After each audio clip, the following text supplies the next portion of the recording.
Does anybody have any other questions? Yes, ma'am. I'd just like you to give your background through the military and other things that you've done in your resume. Okay.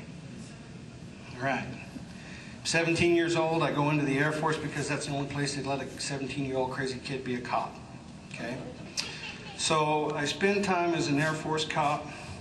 I get out. I go to work for the Grant County Sheriff's Department over in Silver City, New Mexico. I have a few people talk me into going to work for the Hobbs Police Department. Come over here. Persian Gulf kicks off. I go back into the service. This time, though, I wanted to go back into the Army. So I went back into the Army, and I was a special agent for the U.S. Army Criminal Investigations Command. I got out. I came home to Lee County, went to work for the Sheriff's Office. Worked my way up from deputy through sergeant, lieutenant, investigator, captain. I'm presently in charge of the Internal Affairs Division. So I'm the cop over the cops. I have two master's degrees, one in administration, one in curriculum and instruction and education. Got them out here at CSW. And that's really where I started thinking to myself I needed to be a sheriff. I needed to be the sheriff. Because I had decided that I was going to be a teacher. And the reason I decided I was going to be a teacher was because I was really tired of how law enforcement was operating in the community. It was kind of wearing me out.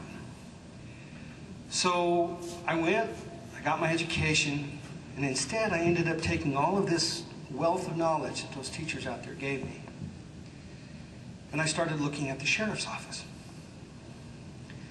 And I started realizing not only why we were wrong, but what was really wrong within the sheriff's department. And I did a lot of research papers on that, and I presented that to the administrations that I worked for, and was politely patted on the head and said, "Thank you very much, please go someplace else. We're not really interested in what you have to say." And they weren't really interested because it's not the normal thing you're going to hear from a law enforcement officer. And it is not the normal thing you are going to hear from a manager who is in law enforcement. Because most of what you see in law enforcement management gets trained through some very specific management colleges for law enforcement. So they see it through one lens, and everybody gets taught the same way. To me, I had the option of coming at it from a totally different view, so I got to see it in a totally different way. And it had the value of studying the Constitution and realizing where it was we were messing up. And that's what got me involved in it now. So that's kind of it in a nutshell.